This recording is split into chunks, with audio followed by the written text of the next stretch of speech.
अहबाब हुजूर अलैहिस्सलाम की बारगाह में ऊंची आवाज़ से ज़ोर शौक से हुजूर अलैहिस्सलाम की बारगाह में दुरूद पाक पढ़े। सल्लल्लाहु अलैहि या रसूल अल्लाह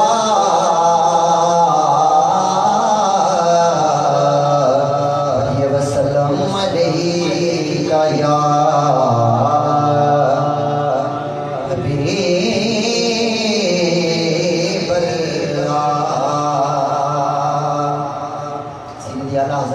कलाम आला हजरत पेश करने का हुक्म हुआ। दो तीन इशार पेश करके इजाज़त चाहूँगा।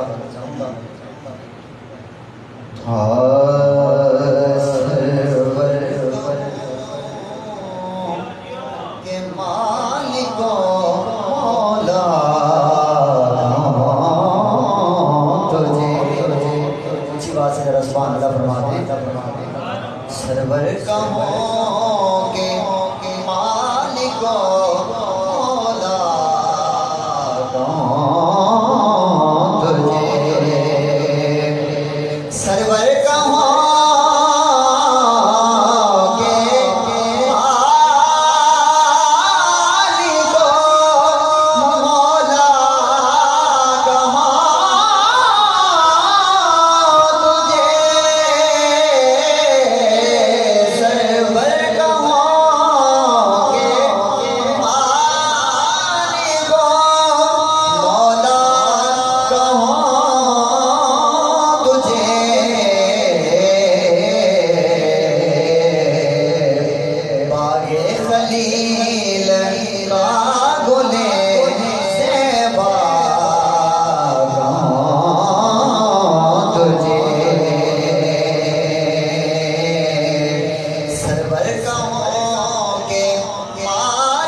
खलील